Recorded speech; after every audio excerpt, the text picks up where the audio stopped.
Oh yes, sir. Testing 1, 2. Ça va, Mélanie? Salut, Testing, ça va bien? ça va bien? Testing, testing! T'es cool, la gang! OK, excusez, je vais me calmer. Sans blague, je m'attendais vraiment à donner une conférence devant 20 personnes. C'est un peu intimidant. Je dois admettre, merci beaucoup d'être aussi nombreux. C'est vraiment une belle surprise depuis qu'on est arrivé hier. C'est un nouveau salon. On ne savait pas à quoi s'attendre et c'est vraiment exceptionnel. Là. Ça dépasse nos espérances. Puis la conférence, je l'inclus là-dedans. Vraiment beaucoup de gens cet après-midi. Merci beaucoup de votre présence. Je m'appelle Dominique Arpin. La plupart des gens savent pourquoi je suis ici. Parce que j'ai animé Van Aventure pendant 3 saisons. Donc 39 épisodes qu'on a présentés à Évasion et à TVA. On s'est promené partout à travers la province, on étant moi et mon chien Mika. Ça, c'est pas moi, ça. C'est parce que t'as regardé, puis j'étais comme, c'est pas moi, ça. C'est pas moi. J'avoue qu'en me tournant vers toi, je fais comme c'est un drôle de signe que j'envoie aux gens. Puis Mélanie Ganimis, c'est une amie. Mélanie, c'est une humoriste de profession vraiment très drôle. Et Mélanie a expérimenté au cours des derniers mois la van life. Elle est allée faire une tournée de spectacle à travers la province à bord d'une Sherby, la van pour laquelle j'ai des parts. Et je trouvais ça le fun qu'on vous présente cet après-midi l'envers du décor. Les coulisses, dans mon cas, d'un tournage d'une série télé que vous connaissez pour la plupart. Et dans le cas de Mélanie, c'est quoi faire une tournée de spectacle d'humour à travers la province à bord d'une vanne? Je suis tellement contente qu'il n'a pas essayé de vous faire croire que je fais du plein air. C'est smart. Je continue de travailler là-dessus, mais ouais, ça va arriver un jour. J'ai d'autres qualités, là, tout le monde. Là. Je fais des super bons muffins. Oh. Alors, bref, bienvenue encore. Puis, je me lance le premier pour parler des débuts de Van J'espère Aventure. bien, c'est ta compagnie. Parce qu'on a une première fois et on se rappelle à jamais de notre première fois en van life. Et dans mon cas, c'était donc le premier jour de tournage de Van Aventure et je me suis tapé une attaque de panique sur l'autoroute 20 à bord de ma van avec Mika qui était assise à côté de moi parce que j'étais tellement stressé par ce projet-là pour toutes sortes de raisons. D'une part, c'était la première fois que je produisais moi-même avec mon argent un show de TV. Et là, c'était la première fois aussi que le show portait sur moi, tu sais, dont j'étais la vedette. À Vlog, je présente des vidéos que d'autres ont fait, qu'on trouve sur YouTube. Donc, le poids du succès de l'émission ne repose pas que sur mes épaules, alors que là, c'était le cas et ça me foutait la trouille terriblement. Et aussi parce que c'était la première fois vraiment que je faisais de la van life. Et je ne savais pas comment ça fonctionnait. T'sais, je sais que là-dessus, on va se reconnaître parce que je me souviens de l'état dans lequel tu étais quand tu es parti. Mais quand on part la première fois, puis qu'on n'a pas eu la chance de lire l'excellent livre Van Aventure, petit guide de la van life sans filtre, on ne sait pas trop comment ça marche, cette patente-là, puis où est-ce qu'on a le droit de dormir. Puis là, je me souviens, et ça, c'est une histoire vraie, ma première nuit à bord de la van lors de Van Aventure, c'était dans le stationnement d'un Walmart à Lévis, parce que j'avais cru comprendre que c'est un endroit où on avait le droit de stationner, et quand je suis arrivé sur place, il y avait des panneaux indiquant que le stationnement de nuit était interdit. Mais là, je savais pas où je pouvais aller ailleurs que là, et donc on a passé notre première nuit, Mika et moi, sur un beau parking de Walmart à Lévis. Alors c'est comme ça que la série Van Aventure a commencé. Et éventuellement, j'ai apprécié grandement cette façon de voyager, puis je me suis habitué à ce rythme de vie-là. Mais pour vous dire qu'on part tous de là, tu sais, puis du peu d'expérience qu'on peut avoir. Moi, je suis curieux de savoir, toi, comment ça s'est passé ta première journée? C'était vraiment très stressant parce que, premièrement, j'étais toute seule avec mon chien pour la première ride. Moi, je suis allée en Gaspésie, fait que je suis partie de Sherbrooke, j'étais allée chercher la vanne. Puis là, bang! Après ça, je partais. Mais conduire ça tout seul, j'étais comme, oh my God! Puis finalement, ça allait bien. Puis j'étais comme, comment ça que c'est facile? On dirait que je m'attendais pas. Puis moi, j'ai un podcast, puis je l'avais invité. Puis Dominique était venu me parler que, bon, on est un peu stressé. Il m'avait parlé aussi de son anxiété. Fait que ça a vraiment nourri la mienne. Je trouvais que c'était un bon coach. Puis en même temps, moi, j'étais un peu terrorisée de la longueur de l'auto. Parce que je me disais, d'un coup, j'accroche quelque chose, puis après avoir accroché 2 coins, là, j'ai compris qu'il fallait y aller un petit peu plus lent. Mais ça a été comme excitant, stressant, mais plus excitant que stressant. Je suis partie direct en Gaspésie. Ça a été fabuleux. J'ai apprivoisé la conduite vraiment rapidement. J'ai pas tué personne, déjà là, c'est bon. Puis mon chien aussi s'est habitué assez rapidement. Ça a été vraiment plus facile que toi, finalement. Mais peut-être que ça m'avait bien coaché, que tu m'aies fait peur un peu en me parlant de ton histoire à toi, parce que moi, au début, j'étais comme craintive, mais ça n'a pas été long. Puis moi, je suis revenue tout de suite. Après, j'ai fait comme, mettons, 4-5 shows en Gaspésie. Après ça, je suis revenue, puis j'habite le Vieux-Longueuil. Fait que j'étais avec la vanne dans le Vieux-Longueuil. Puis après, je suis partie à Gatineau et après à Malartic. Et ça a été une autre aventure, par contre. Là, j'ai découvert la grande route, là, j'ai découvert... parce que Gaspésie aussi, mais me taper Gatineau puis Malartic dans le même week-end, parce que je faisais un show le samedi puis un autre le dimanche à Malartic. Et là, j'ai comme découvert la vanne autrement. J'ai vraiment découvert toutes les utilités encore plus, tu sais, parce que là, c'était comme serré en temps. Tu sais, quand tu pars à l'aventure, souvent, tu te dis, je vais avoir le temps, je vais regarder les paysages, je vais vivre l'aventure. Mais là, j'avais pas le temps. Fait que ça a été comme une drôle de relation avec la vanne pour ce week-end-là, parce que j'ai dit, pour le reste du mois, parce que moi, je me retournais faire la Côte-Nord, je retournais au Bas-Saint-Laurent, je retournais faire... J'avais encore beaucoup de routes à faire, puis je me suis rendu compte que la sécurité, c'était ma priorité, finalement. Ouais. Moi, je pensais juste au paysage. Tu sais, je vois de l'eau, jette mon chien gambant, puis il se fait compter. Mais la sécurité, je me suis vraiment rendu compte que c'était ma priorité. Puis en partant faire ces 2 jours-là back-à-back, j'ai vraiment pris conscience à quel point j'étais bien. Mais il a fallu que je le vive en stress de travail pour catcher à quel point j'étais confortable. Ouais. On dirait au début, j'étais comme fluffée, là. Tu sais, je pensais à rien. Puis après, là, j'ai dit, OK, je suis donc bien en sécurité. Ouais. À partir de là, ça a tout changé pour le reste du mois. C'est sûr que c'est... Il y a tout le temps cet aspect-là. Les garçons, on le ressent moins. Puis j'écoutais la conférence des filles juste avant. Puis c'est fascinant de voir à quel point on ne vit pas la même réalité. Mais c'est vrai que ça reste un peu stressant la première fois que tu dors dans un... Dans le fond, tu dors dans un truck, là, tu sais, ouais. Tu trouves vraiment très minces, les murs de ton véhicule, puis tu entends tous les sons. Fait que c'est un peu stressant. Puis quand tu voyages avec un chien, on en reparlera tantôt, mais c'est une autre réalité parce que Mika aussi, là, elle était complètement dépaysée, puis elle était stressée par le moindre des sons qu'elle pouvait entendre. Puis c'était assez... C'est ça, c'est un apprentissage qui doit se faire dans notre cas alors qu'on est au travail, tu sais. Puis c'est ça, je pense, la grande différence entre la vraie van life, entre guillemets, puis la van life en mode travail ou en mode tournage. Van Aventure, nous, on partait généralement pour des séjours d'une dizaine à 2 semaines, une dizaine de jours jusqu'à 2 semaines, parce qu'on essayait de réunir nos destinations éloignées dans le même bloc de tournage. Donc, par exemple, si on allait, je sais pas moi, sur la Côte-Nord, ben on en profitait pour faire plus qu'une émission, parce que le temps de déplacement, c'est de l'argent.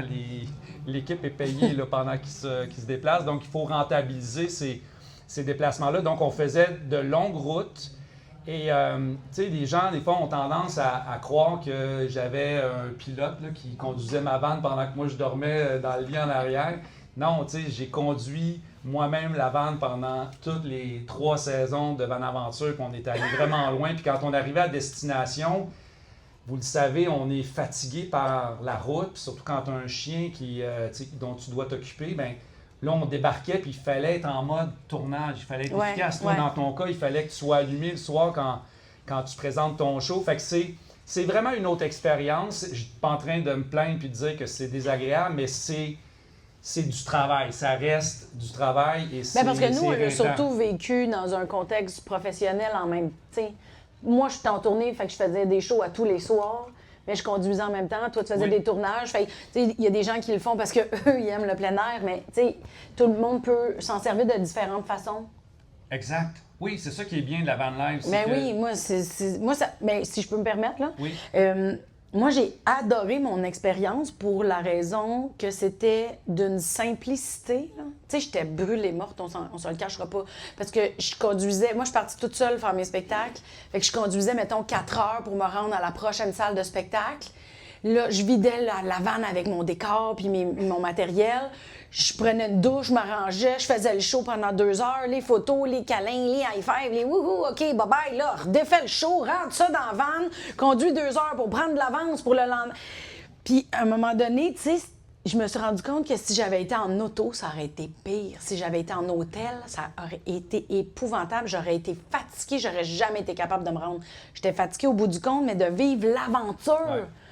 De vivre l'aventure avec mon chien d'une part, mais de vivre l'aventure, de profiter de la route, de savoir que je peux me coucher, de juste m'arrêter sur le bord du chemin, de me prendre 1 heure. C'était la sécurité, la facilité, la simplicité. La liberté. La liberté, ouais, moi, il est comme trop tard, j'y ai comme goûté, fait que là, je pense juste à ça. Là. On peut te faire un bon deal sur la Cherby. C'est ça que j'attends. C'est un peu long.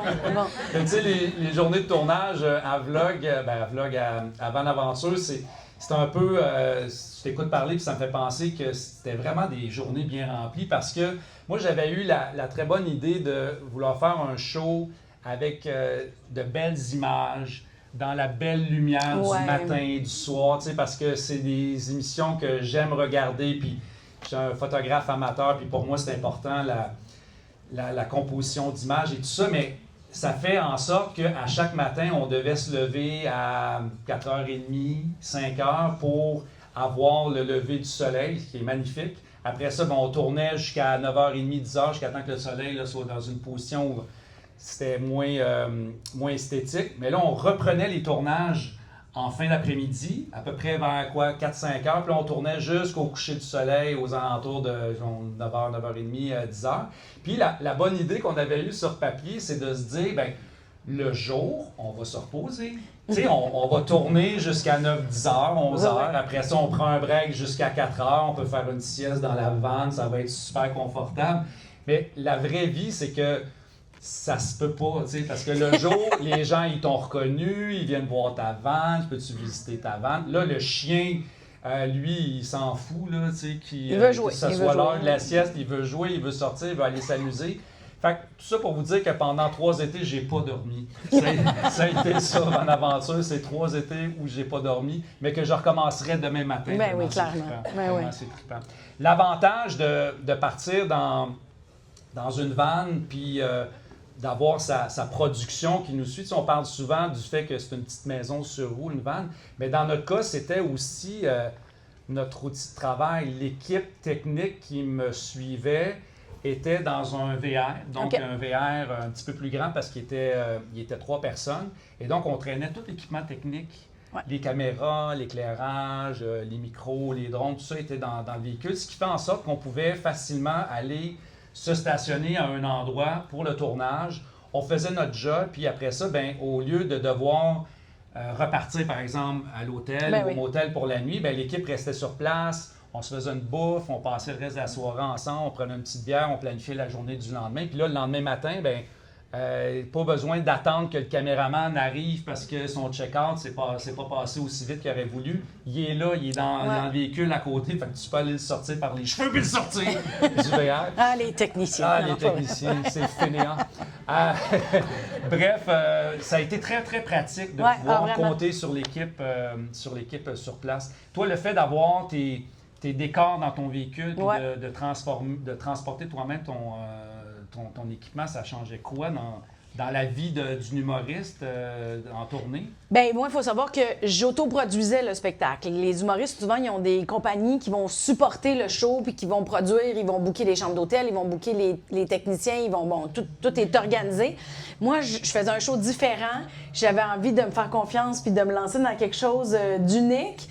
Puis de l'autoproduire. Fait que je pouvais pas amener de technicien avec moi parce que j'avais pas les moyens. J'avais pas les moyens de me payer une personne qui me suit puis qui s'occupe de toute ma technique en spectacle. Donc moi, j'engageais des techniciens des salles de spectacle où je passais. Donc j'étais obligée de me débrouiller avec mes affaires. Fait qu'on envoyait un plan d'éclairage, on envoyait un plan du spectacle, mais quand j'arrivais, eux, ils avaient leur plan. Moi, je faisais juste sortir mon matériel, on l'installait, on plaçait les affaires. Fait que ça m'a amené à avoir des moindres coûts pour mon décor. Ça m'a amené à avoir des moindres coûts pour la technique, évidemment. Puis, ben, tout rentrait dans la vanne. Fait que, tu sais, tout était... Souvent, les humoristes, pour économiser, on s'arrange que le décor, il rentre dans le char. Là. Comme ça coûte moins cher, là, tu sais. Puis là, ben, j'avais un peu plus de place. Puis moi, j'avais des pancartes, des immenses pancartes autoportantes dans mon spectacle. Puis il rentrait comme dans mon auto, mais je perdais de la place dans mon auto. Tandis que là, dans la vanne, tu sais, le lit restait ouvert, mes pancartes en dessous, tout à la main, ça prenait pas de place, tu sais. Fait que pour moi, c'est devenu ultra facile puis économique. Ouais. Puis c'est un endroit où aussi la vanne dont on peut se servir évidemment pour dormir. Puis dans le cas d'une production comme Van Aventure, c'était vraiment trippant parce que ben, tu dors à l'endroit même où tu fais ton tournage, ou si tu arrives la veille, ben, tu perds pas de temps le lendemain dans tes déplacements, dans tes affaires. Je me demandais, moi, les gens m'ont souvent soupçonné d'aller dormir à l'hôtel ou au motel. Ils ne pouvaient pas concevoir que l'animateur, il dormait vraiment dans sa vanne comme si c'était si inconfortable que ça.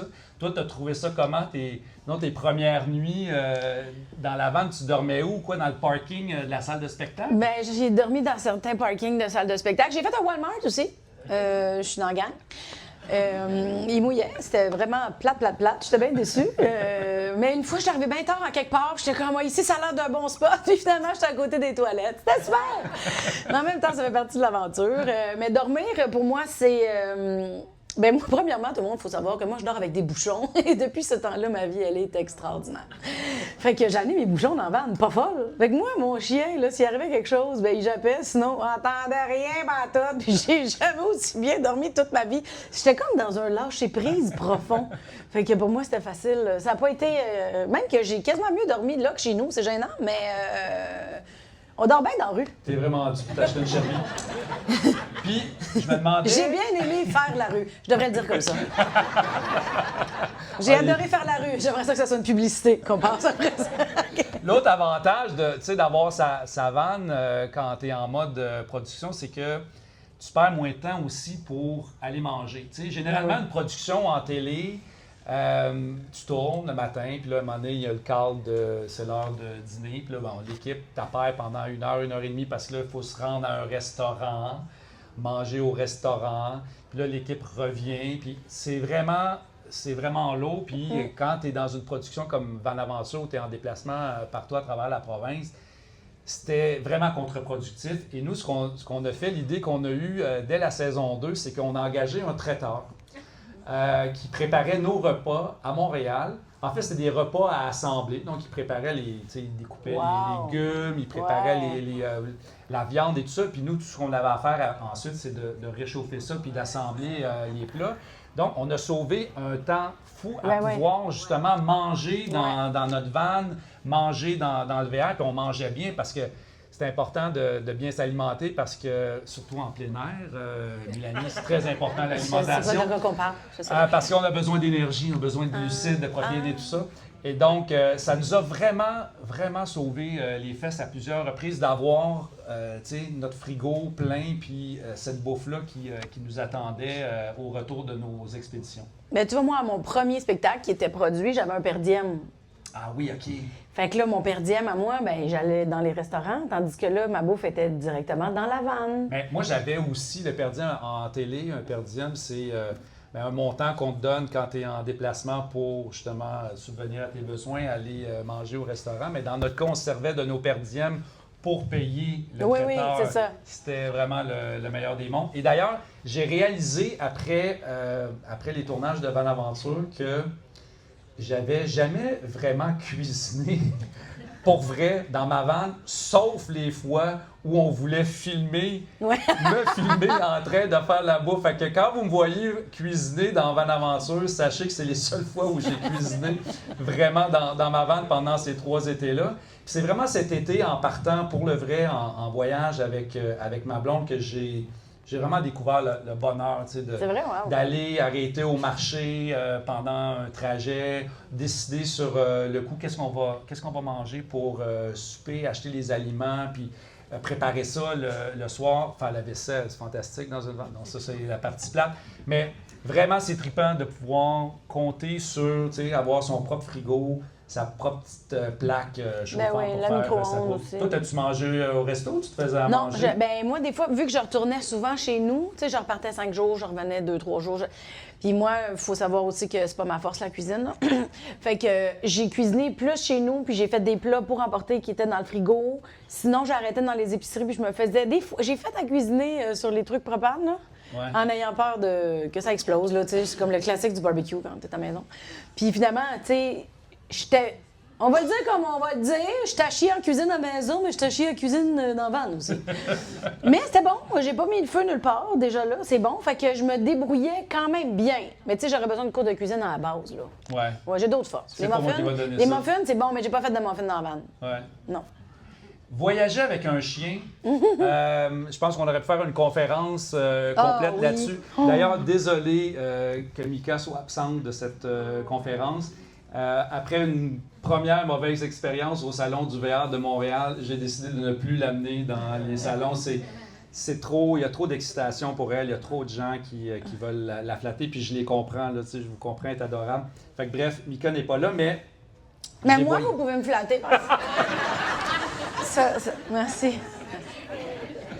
Mais voyager avec un chien, c'est un peu comme un mariage pour le meilleur et pour le pire, tu sais, je dirais.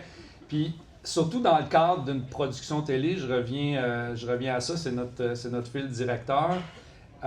C'est un enfant, tu sais, c'est un bébé, un chien. Puis déjà, souvent on dit qu'en télé, tu veux pas tourner avec un bébé ou un chien, Ouais. tu sais, ou un animal de compagnie. Et nous, on faisait ça sur la route, puis le chien, ben, il y avait à apprivoiser les déplacements, puis de se ramasser du jour au lendemain dans un environnement qu'il ne connaît pas. Et mon chien aime beaucoup se rouler dans la boue. C'est comme un de ses passe-temps favoris. Dès qu'il y a une flaque d'eau à quelque part, c'est sûr qu'elle va aller se coucher dedans pour boire. Et c'est arrivé un nombre incalculable de Ben fois oui, que Mika rentre dans le véhicule, toute sale, se secoue. Et là, il y en a partout. Et ça donne que c'est dans 5 minutes, il faut qu'on tourne un plan dans la van. Fait que là, obligé de tout nettoyer, le véhicule en catastrophe. Fait que tu sais, j'ai vécu de super beaux moments avec mon chien. Puis j'adore voyager avec Mika, mais c'est vraiment un stress supplémentaire. Puis c'est vraiment... dans le cadre d'un tournage, une difficulté supplémentaire. Toi, ton chien, tu l'as amené partout en tournée avec toi? Ben moi, mon chien, premièrement, il sait vivre. Je fais exprès. Je t'adore. Moi, au début, mon chien, il y a des salles de spectacle où on n'a pas le droit de l'amener. Puis je rencontrais des gens dans des parcs ou des fois, je demandais à des bénévoles, est-ce que je peux vous donner des sous puis vous garder mon chien pendant le show, tu sais. Ouais. Mais mon chien, il a une bonne anxiété de séparation, fait que c'était pas super agréable pour personne. Ouais. Puis à un moment donné, je me suis rendu compte que, parce que moi, je suis allée mettre, j'ai acheté un gros lit qui n'a pas de bon sens là, pour mon chien, là, tu sais, comme coussiné, puis je l'avais mis en avant. Fait que tout le long que je conduisais, lui, il se mettait les petites pattes en avant, là, puis il regardait la route. Mais avec la vibration, il dormait pas. Fait qu'il était pas capable de dormir, là. Puis vu que je conduisais toute la journée, quand j'arrivais, il était fatigué. Fait que j'ai commencé pour 6 spectacles à l'attacher après ma taille avec une longue laisse. Puis il a OK. fait tous les spectacles sur la scène avec moi. Puis il y avait des gens qui étaient inconfortables. Il y a des gens qui ont peur des chiens, puis je comprends très bien. Puis ils disaient non, mais moi, j'aime pas ça. Puis j'étais comme... Faites-moi confiance, si jamais vous pouvez plus, il y a un employé qui va le prendre. T'sais. Puis finalement, tout le monde venait le flatter parce que il dormait, il était fatigué mort. T'sais, c'est là qu'il récupérait pendant mes shows. Fait que ça a été pour moi un charme. Ouais. Moi, j'étais contente de l'avoir la nuit, j'étais contente de faire la route avec lui, j'étais contente de l'amener sur des cours d'eau, qu'il aille jouer dans l'eau, qu'il revienne, tu sais, c'est ça. Moi, il se secouait pas, tout ça, mais... Tu sais, il essuie ses pattes, moi, avant de rentrer, il est vraiment smart. Non, mais il a été parfait, puis j'aurais jamais... Tu sais, moi, c'était un rêve, là, de faire des shows avec mon chien, tu sais, mais jamais j'aurais pensé que c'était possible. Puis en même temps, j'étais plus loin que Montréal. Tu sais, peut-être à Montréal, il m'aurait pas laissé rentrer avec les chiens. Je sais que Maxime Martin, il fait des shows avec les chiens, mais les salles sont de plus en plus frileuses avec ça. Mais j'en ai profité à fond la caisse, puis pour moi, c'était un plus d'être avec lui. Ouais. Puis, tu sais, peut-être un peu maman gougoune, mais j'étais comme, oh bébé, t'as fait des spectacles avec ta maman, c'est beau. Tu sais, je trouvais que. Je le trouvais chanceux d'avoir une expérience que d'autres chiens n'auraient pas. Ah non, c'est ça. Puis moi, Mika est Moi, devenu... je le sais, mais c'est pas grave, moi, j'assume. Mika est devenue une star, tu sais, grâce Ben oui, je comprends. à Van Aventure. C'est rendu que les gens la reconnaissent avant moi maintenant quand on se promène Ben ensemble. oui, je vis la même chose. Mais tu sais, il y a quelque chose que les gens me demandent souvent, c'est qu'est-ce qu'elle faisait ton chien quand tu partais, par exemple, faire une randonnée où les chiens sont interdits. Puis ça, on en revient aux difficultés d'avoir un chien sur un lieu de tournage. C'est que, tu sais, je me souviens entre autres au Mont-Albert, en raison de la présence des caribous au sommet, ben, les chiens sont interdits. Puis cette journée-là, l'activité, c'était d'aller faire de la photo de caribous au sommet. Donc, puis là, on partait pour 6 à 8 heures. Là, laisser ton chien tout seul dans le véhicule, j'aurais pas été à l'aise avec ça. Donc, dans l'équipe, on avait donc un caméraman réalisateur, un DOP, là, un directeur photo, et on avait aussi une assistante qui s'occupait de Mika quand moi, je pouvais pas l'amener avec moi. Puis rapidement, c'est comme devenu sa nounou. Là, c'était vraiment super sympathique. Puis moi, ça me permettait de partir vraiment l'esprit tranquille. Parce que sinon, quand je pars avec mon chien, juste d'aller acheter une barre de chocolat au dépanneur puis de la laisser tout seul dans le c'est la fin du monde. Ben oui. J'ai le cœur qui me serre. Là, Puis te dire à quel point j'aime mon chien, je sais pas si les gens l'ont vu cet épisode-là, mais quand je suis allé aux îles de la Madeleine, j'ai amené Mika avec moi. Puis là, quand tu vas aux îles puis que tu prends le traversier, tu as deux options pour le chien. Soit que tu laisses ton chien pendant 5 heures dans la vanne, dans le stationnement intérieur du traversier. Puis là, moi, je pensais au naufrage, puis mon chien qui va mourir dans la vanne, puis je ne pourrais pas aller... Moi, j'étais dans le Titanic, là. Okay? Ben oui, je comprends. Ou mettre ton chien dans une cage, dans une pièce qui est réservée pour les animaux. J'ai jamais mis mon chien dans une cage de ma vie, puis je porte pas de jugement pour ceux qui le font, mais elle n'est pas habituée à ça. Fait que c'est pas vrai que je vais mettre mon chien pendant 5 heures dans une cage, puis qu'elle va être malheureuse comme la vie, puis que moi, je vais aller m'asseoir puis dormir à l'intérieur. Alors, il restait une option, c'était de rester sur le pont, à l'extérieur. Puis là, moi, j'ai fait la traversée de nuit, en plus. On est parti à minuit de Souris, puis on arrivait, je pense, quelque chose comme 5h, 5h30 le matin. Fait que toute mon équipe était dans l'espèce de salle chauffée, avec leur petit café, super tranquille. Moi, j'étais couché dans mon sac de couchage, je gelais, parce que j'étais sur le pont avec mon chien couché à côté de moi. C'est à dire à quel point je l'aime, ce chien. Ben oui, je comprends. Mais c'est ça, voyager avec un chien. Fait que c'est pour le meilleur et pour le pire. Ouais, le mien aussi, l'anxiété, c'était pas facile. Je pense que le traversier de ces gars debout, je pense, mais moi, c'était 2 heures. Il a hurlé 2 heures. Il a été dans l'auto. Moi, j'étais obligée de le laisser dans la voiture.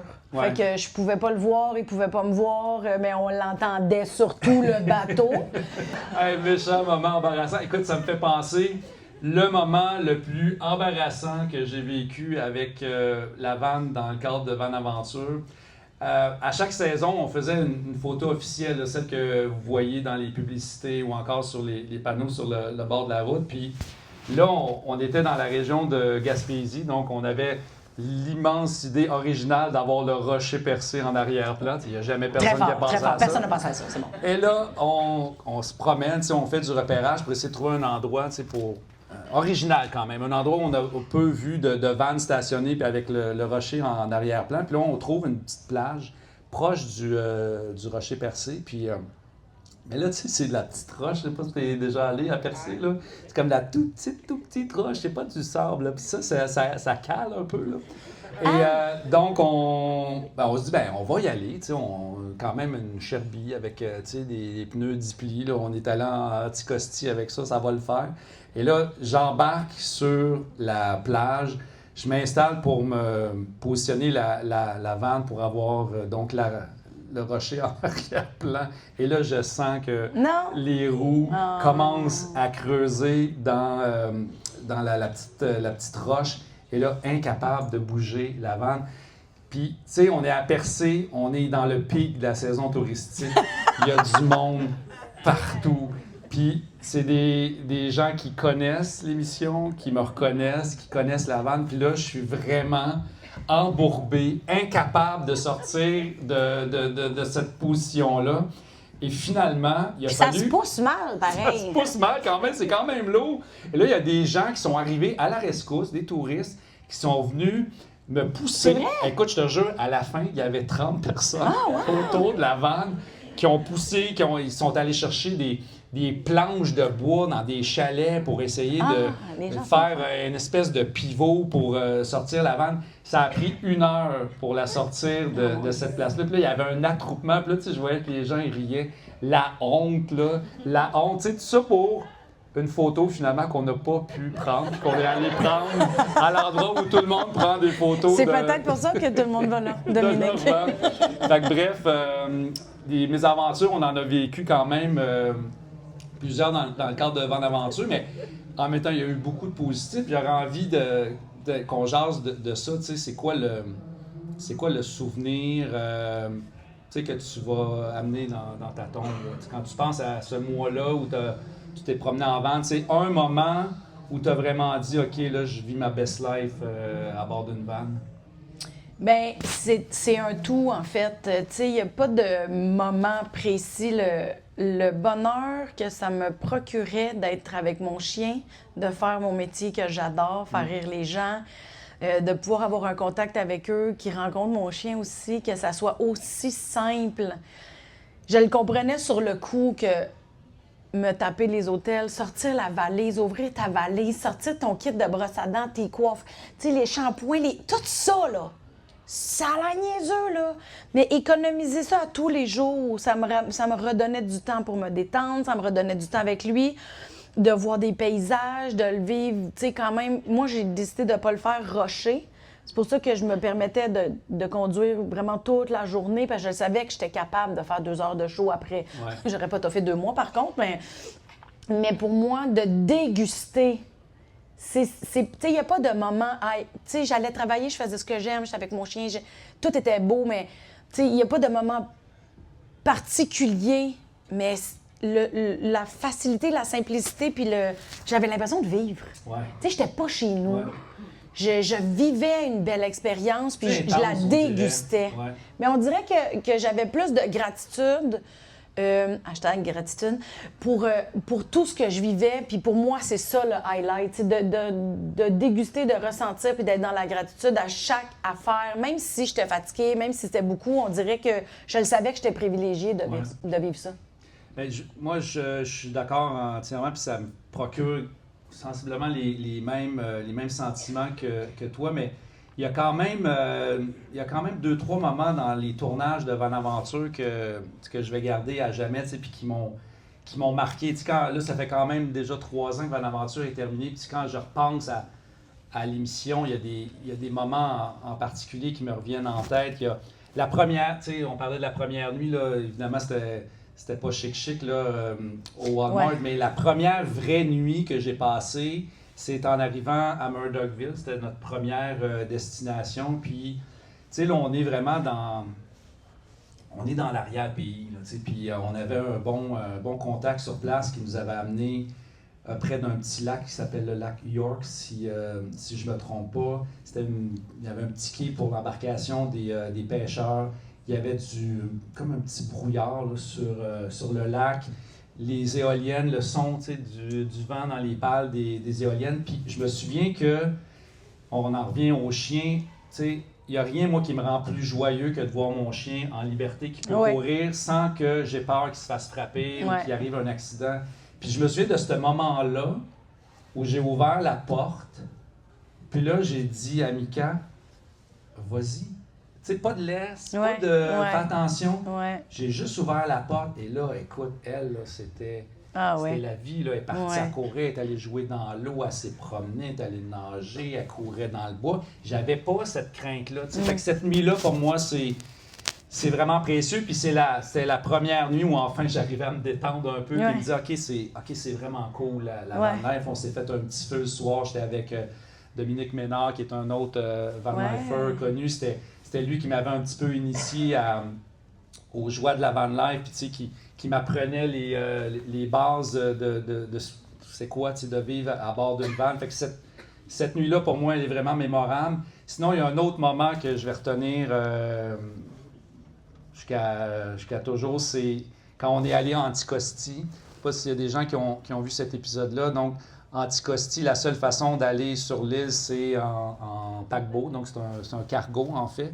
Et on a payé pour transporter la vanne sur le cargo puis la déposer à Anticosti. Puis j'ai passé une semaine à me promener sur une île qui a l'air sortie de Jurassic Park. C'était vraiment le feeling que tu es complètement ailleurs. Tu n'as plus le feeling que tu es au Québec, en fait. Là. Et la seule déception, c'est que, bon, Mika ne peut pas m'accompagner dans ce voyage-là parce que les chiens sont interdits sur l'île. Mais ça, pour moi, ça reste vraiment un moment super précieux. Puis c'est ça que ça permet, je trouve, la vente, c'est de vivre des aventures qui sont... mais c'est les rencontres aussi. Les rencontres. Parce que je t'écoute, puis on dirait... Moi, une des premières nuits que j'ai passées en Gaspésie, là, c'était la première fois. Je connaissais rien. Je savais même pas juste droit d'aller où. Tu sais, j'étais comme un peu... Puis je me souviens, je m'étais arrêtée, puis il y avait d'autres personnes en van. Puis je lui ai dit, excusez, c'est la première fois que je fais pipi là-dedans. Là. Fait que c'est la première fois que je fais dodo là-dedans. J'aurais des questions où je peux-tu? Tu sais, puis les gens, ils ont ri, puis ils ont dit, ben oui, viens-t'en. Puis finalement, j'ai passé la soirée avec eux. On s'est fait un repas. Ils sont venus dans le van, j'étais allée dans l'heure. Nos chiens, ils ont joué ensemble. Puis on a dormi de la porte ouverte sur le bord de l'eau. Puis je me disais, aïe, aïe. Je les aurais pas connus, ces gens-là, tu sais, si j'avais pas été en van. Puis je trouve qu'il y a des moments, c'est comme si ça rapproche les humains. Tu sais, quand j'étais à l'école de l'humour en 2007, on était partis en tournée à la fin de nos études en 2009. J'avais été Port-Cartier. Okay. Puis l'homme qui nous engageait, c'était le même qui m'engageait cet automne pour aller faire mon spectacle. Puis là, ça fait 2-3 fois que je vais à Port-Cartier. Fait que je suis devenue amie avec le gars, on s'entend bien, il est super fin. Puis il dit, écoute, il y a une tempête, reste pas dans la vanne tout seul. Entre nos deux maisons, tu peux rentrer la vanne, ça va au moins couper le vent, tu sais. Puis là, ben j'y vais. Ouais, sais-tu, moi, laissé faire la camping. Fait que finalement, j'ai dormi comme chez eux. Puis là, il disait, pourquoi tu viens pas dormir dans la maison? Sa femme, elle m'a fait un souper, elle m'a tricoté des bas, j'ai capoté, c'était vraiment le fun. Puis là, je disais, sais-tu quoi? Je veux pas tricher. Je veux pas tricher mon aventure. J'étais pas capable de dormir chez eux. J'ai dit, penses-tu que je vais partir au vent? Il dit, ben non. Mais tu sais, c'était 90 km/h quand même, là. C'est pour une fille qui dort avec des bouchons, là. Tu sais, il fallait quand même que je sois safe. Puis finalement, ben, j'ai dormi quand même dans la vanne. Puis cet homme-là, vu que je faisais des shows proches, aller-retour, ben il m'a permis de dormir 3 nuits dans sa cour. Puis lui, il était sur le bord de la mer. Fait que mon chien, le matin, j'ouvrais, puis il partait à courir, puis il allait sur le bord de l'eau, puis il allait jouer dans l'eau, puis il revenait. Puis j'étais comme, mon Dieu, mais j'aurais jamais pu vivre ça autrement. Ouais. Fait que je pense que c'est la magie des possibilités, du rapprochement, tu sais, des moments uniques qu'on n'aurait pas pu... C'est l'espèce de surprise constante. Ouais. C'est ça qui est fabuleux, je pense. Ben, on en revient à ça, c'est...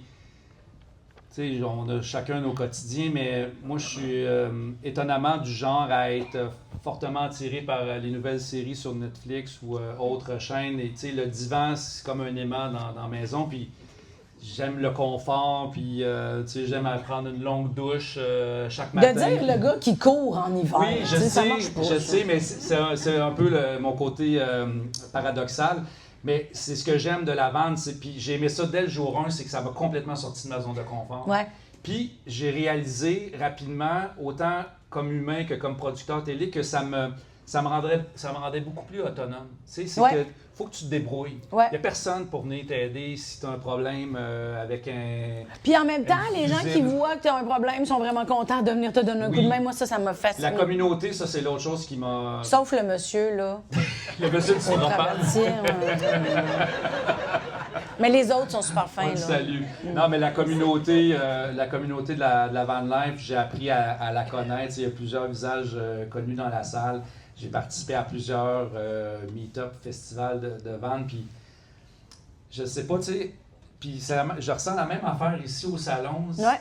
T'as comme, on dirait qu'on est de la même gang, tu sais, on pense souvent de la même façon, on a les mêmes intérêts, on a les mêmes passions dans la vie, puis c'est vrai que on est dans une ère où on parle même plus à nos voisins ou presque, alors que quand on est en van... Il y a une proximité, une connexion la porte à laisse ouverte, alors que chez nous, on la barre à double tour. Donc, c'est vraiment, ça m'a immensément séduit. Puis, je suis vraiment content d'avoir pu partager cette passion-là, puis cette culture-là à la télé pendant ces 3 saisons qu'on a fait Van Aventure. Mais parce que c'est nécessaire aussi, hein? Parce que probablement que moi, j'aurais pas été game en n'ayant pas vu personne le faire, mais en te voyant le vivre, puis que tu partages ton expérience, moi, ça m'a inspiré à avoir le courage de le faire. Peut-être que j'aurais pas été game si je l'avais pas vu autant. Ouais. Et maintenant, il reste la Via Ferrata du fjord du Saguenay que tu n'as pas faite. On pourrait aller faire ensemble. C'est dangereux, ça? C'est haut. Ah, c'est haut! C'est très, Oui, oui, très je vais y aller avec toi. C'est Oui, très, très oui, haut. oui, oui, oui. Ah non, mais c'est incroyable. Tu sais, je le découvre ici dans ces rencontres-là, à quel point, puis je le dis en toute modestie, là, je me tape pas dans le dos quand je dis ça, mais à quel point cette émission-là est arrivée à un moment où il y avait comme un besoin pour ce style de vie-là. La van life, ça existe depuis la nuit des temps, mais on dirait que là, avec la pandémie qui s'est mise de la partie, puis là, le besoin de liberté. Le besoin de liberté, le besoin de revenir à l'essentiel, tu sais, au minimalisme. En tout cas, moi, ça a changé complètement ma façon de voir la vie. Ça m'a forcé à vivre des trucs que je pensais jamais vivre. Puis on dirait que le fait de partir en van, tu fais comme hey, là, je suis en aventure, mais là, je vais aller grimper une paroi. Tu sais, mais je ferais pas ça. Moi, ça m'a pas fait ça, non. Juste que tout le monde le sache. Mais on dirait que j'aurais pas ce guts-là si je partirais en char de chez nous. Ouais. Mais là, on dirait que quand je pars dans ma van, je me sens comme Indiana Jones, tu comprends? Moi, ça m'a pas fait ça, non. On dirait qu'il manque juste le chapeau et le fouet, puis je pourrais faire mais c'est vrai n'importe quoi. D'abord qu'on peut se débrouiller, se faire à manger, dormir, puis se rendre un peu partout, on dirait que ça donne un genre de powerful sentiment de tout est possible, dans le fond, on sait qu'on va. Exact. Tu sais, j'ai pas plus commencé à faire du gros plein air, mais d'avoir le goût d'aller plus loin, d'aller traverser le Canada. Tu sais, comme là, pour moi, là, c'est comme. Ça a changé mes rêves, on dirait. Ouais. Ça a transformé mes. On dirait que je me permettais peut-être d'avoir des idées de grandeur plus petites, tu sais, des idées plus limitées, mais là, d'avoir vu que j'étais capable de me débrouiller, là, ça a changé. Là, mes rêves se transforment. Canadienne? Oh, Coast I'm to not coast? funny in English. Non. Non. Ah, mais il y a des communautés francophones quand même dans l'Ouest. Tu sais. Mais peut-être un 3e show, on verra. C'est vraiment pas le moment d'en parler, Dominique. T'es encore en train de Je suis payer. encore en train de payer l'autre, hein? Fait que, ben écoutez, je sais pas quelle heure il est exactement, mais j'imagine que vous devez avoir, en tout cas j'espère, des questions par rapport à l'expérience que Mélanie a vécue. Hey, je pensais que tu allais leur demander comment c'est voir avoir faim. J'étais sûre. Ah, c'est peut-être moi qui ai faim, dans le fond. C'est ton estomac qui parle. Ben, vous avez des questions par rapport à Van Aventure ou à la tournée de Mel, vous êtes les bienvenus. Je vois que Jerry, comme à l'habitude, il est le premier au micro. Yeah! Let's go, Jerry! Je voulais juste faire un commentaire, Dominique, c'est tellement drôle que tu aies mentionné ça. Il y a quelques années, j'avais la réunion des 40 ans de ma graduation d'école secondaire. C'était une école privée. Puis aujourd'hui, c'est des psychiatres, médecins, avocats, architectes, multimillionnaires, blablabla. Mais j'étais le seul Indiana Jones de la gang. C'est une richesse, ça. C'est vraiment une richesse. Tous Puis, ces gens-là voulaient savoir, tu sais, c'est comment tu vois ça, là. Fait que c'est cool. ça fait des belles histoires à raconter autour d'une table. Puis non, j'avoue que la van life amène des moments qui sont assez uniques en soi. Est-ce que vous avez tous les deux acheté une van ou... Ah, mais moi, c'est en attente, là. Elle attend son Moi, j'attends approbation de qu'il m'adonne. crédit. Je vais demander à Dominique d'abord. Tu Là. as fait 3 années de travail avec ta van. Ouais. Ça, c'est derrière toi. Oui. Aujourd'hui, tu l'utilises un petit peu encore. Oui. Combien de temps par année environ? Là, pour le moment, en toute transparence, c'est surtout l'été parce qu'avec Vlog, qui m'occupe là, quelque chose comme 35 semaines par année où je peux pas m'éloigner là, vraiment de la maison parce que l'émission est produite à chaque semaine. Ça me laisse l'été, mais cet été, j'ai passé presque 2 mois là, sur la route dans différents voyages qu'on a fait.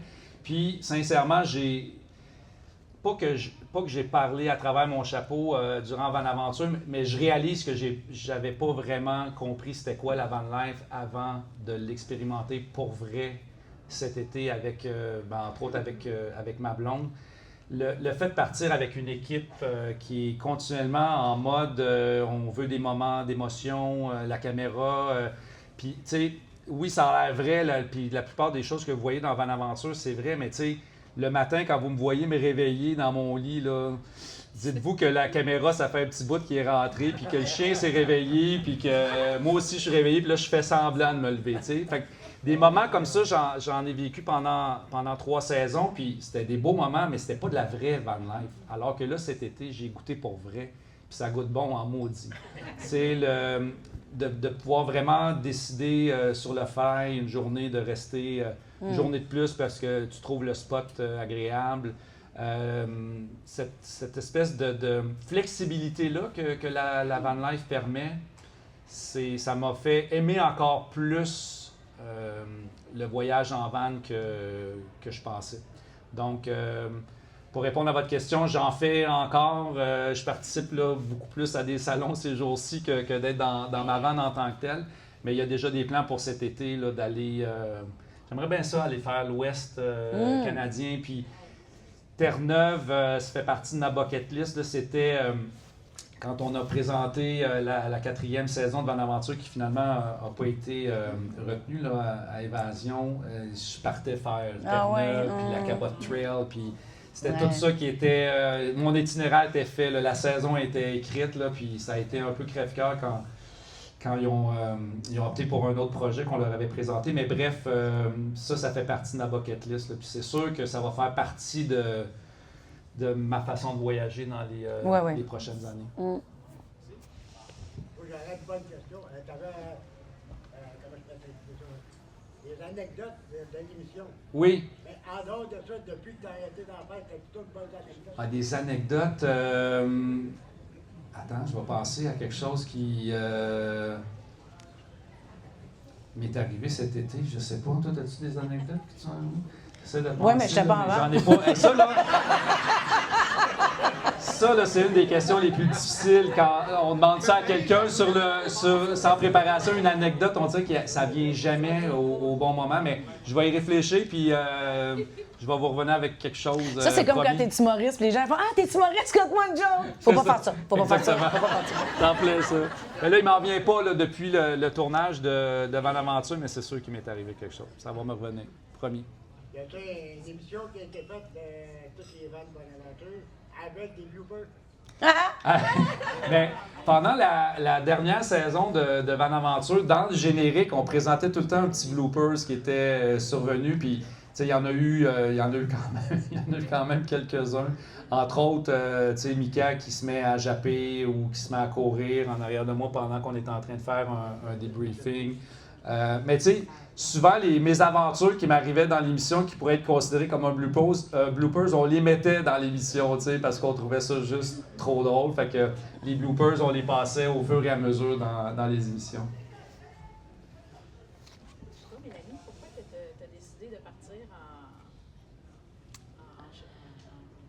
Pourquoi j'ai décidé de partir avant? Ah, mais ça, c'est une drôle d'histoire. C'est parce qu'en fait, moi, j'auto-produisais mon spectacle. Puis quand on part, je sais pas, je l'ai dit à du monde aujourd'hui, fait que si je radote, là, juste lever la main et me dire de passer à autre chose. Quand on fait la tournée, mettons, Gaspésie, Bas-Saint-Laurent, Côte-Nord, on appelle ça la tournée du Rosec. Puis d'habitude, c'est plutôt l'été. Là, moi, c'était l'automne. Et puis, pour l'automne, ils ont décidé qu'ils ne donnaient plus de chambre d'hôtel. Fait que moi, vu que j'auto-produisais l'essence plus les chambres d'hôtel, plus le petit salaire que ça donne de faire le Rosec, ça valait pas la peine que j'y aille, mais j'avais vraiment le goût d'y aller. Fait que je me suis mis en mode, faut que je me trouve une solution pour aller faire mes shows là-bas. Et j'ai contacté Dominique, j'ai dit, écoute, mon show, il est bon, j'auto-produis, je suis pas toute seule, faut que tu m'aides, j'ai besoin de... Là, j'ai paniqué, puis il m'a dit, mon Dieu, t'es intense, hein? J'ai dit ça? Oui, tu m'as dit ça, oui. En fait, tu m'as dit, t'es déterminée. Mais j'ai entendu intense parce que je me suis sentie intense, mais c'est que je voulais tellement, puis je me disais, ça se peut-tu? Puis moi, j'ai le rêve d'avoir un VR. Je l'ai, le rêve. Puis là, je me disais, si ça marche, que je peux combiner le travail avec mon expérience de VR, puis amener mon chien, puis continuer de faire mon spectacle, sans que ça me coûte une fortune, puis que j'arrive à avoir ma commandite, bien, je vais pouvoir le vivre en même temps. Fait que là, ben, je l'ai appelé, je l'ai vraiment gossé un petit peu. Puis finalement, il m'a dit, ben écoute, on va en parler. J'ai rencontré la gang de Sherbivan. Je leur ai parlé de mon projet, puis ils m'ont dit, ben on embarque, on aime ça, qu'est-ce que tu fais, puis on aime ta philosophie. Puis moi, j'avais un show qui faisait beaucoup de bien aux gens. C'était un spectacle d'humour, mais sur le développement personnel, puis tout ce qui se passe dans notre monde intérieur. Puis, ben, je pense qu'ils ont adhéré à l'idée, ils sont venus voir le show, ils étaient contents, puis ça m'a permis de vivre l'aventure, puis de comprendre que je ne ferai plus jamais de tournée pas de VR, là.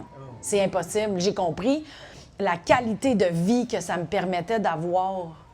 Fait que, tu sais, là, j'ai eu la chance d'avoir une commandite, mais je pourrais m'en louer un aussi, là. Tu sais, je veux dire, j'ai compris, j'y ai goûté, puis je pourrais pas revenir en arrière. Si j'avais un technicien, je partirais en van pareil, puis lui, il conduira son char.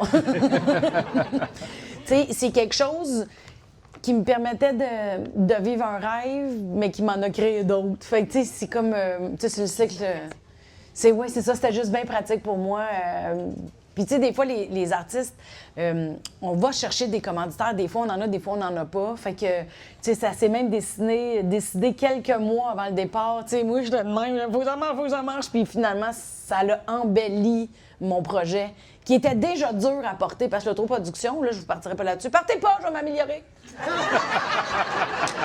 C'est parti, c'est gênant. C'est gênant. Non, mais là... Je suis pas capable de pas faire de joke, excusez. Mais l'autoproduction, c'est déjà lourd, tu sais. J'ai adoré ça, mais je me ferai plus jamais ça. Mais ça m'a permis de l'alléger, puis j'ai connu la qualité de vie que je n'avais pas en partant de chez nous, mettons. Parce que ça aurait été même différent de l'avoir de chez nous. Ouais. Ça aurait changé toute mon expérience au complet. Fait que là, c'est ça, il est trop tard, j'y ai goûté, fait que je vais être obligée d'avoir une autre commandite bientôt, les gars. En tout cas, le message est passé. Clairement, on a pris des notes, Je pense qu'on aurait le temps peut-être pour une dernière question avant la prochaine conférence. Je ne sais pas s'il y a quelqu'un qui a une interrogation par rapport à la tournée de spectacle. La belle petite dame qui est là, je voudrais savoir Dis-moi ça. si elle aurait l'idée de tout lâcher la maison pour aller... Oh! Hey, j'y ai vraiment pensé. J'ai vraiment pensé. Après l'expérience de la tournée pendant un mois avec le VR, j'ai eu l'opportunité de déménager de où est-ce que j'habite et soit je m'achetais une maison ou soit je m'achetais un VR. J'y ai vraiment pensé longtemps parce que je me disais, avec tout ce qui s'est passé avec la pandémie, avec les spectacles, puis j'en avais vraiment mon troc là, de l'auto de production, ça m'a coûté beaucoup de temps, de vie puis de goût de vivre. Mais je m'étais dit, et si je l'essayais 1 an? Tu sais, j'achèterais après. Ça a passé proche. Puis, ben, tu sais, là, j'ai eu des contrats, il y a d'autres contrats qui sont rentrés. Là, j'ai fait d'autres expériences. J'ai dit, OK, peut-être pas tout de suite, je vais ramasser mes sous, puis je m'en achèterai un plus tard. Fait que j'ai comme décidé d'investir dans un condo au lieu d'une maison. Fait que je fais des petits pas pour m'en aller vers ça parce que je serais curieuse de le vivre 1 an. C'est peut-être 6 mois. Pour ça, je commence par 6 mois. Là. Peut-être aller calmement là. Ouais, c'est ça, la belle saison d'ailleurs, pas l'hiver. Il y a des limites à se tirer dans le pied, mais ça serait quelque chose, c'est un rêve. Ça en est devenu un, ça n'en était pas un, puis là, ça en est devenu un. Ouais. C'est un engagement. Là. Je ne sais pas s'il y a des gens ici qui vivent à l'année dans leur véhicule, mais c'est ça, j'ai un respect immense. Là. C'est un autre game. Tu n'as pas la possibilité de revenir à la maison justement pour faire ta lessive. Puis, en même temps, tu peux t'inviter chez tout le monde que tu connais. Oui, je sais. Tu seras la bienvenue, Mélanie. Merci. Tu veux défaire, Tu comprends bien mes embâche. messages, j'adore. Ben, merci beaucoup tout le monde de vous être présenté et d'être venu au salon. Merci beaucoup. Faites un bel après-midi. Faites une belle gang. Merci. Merci, bonne journée. Bye bye.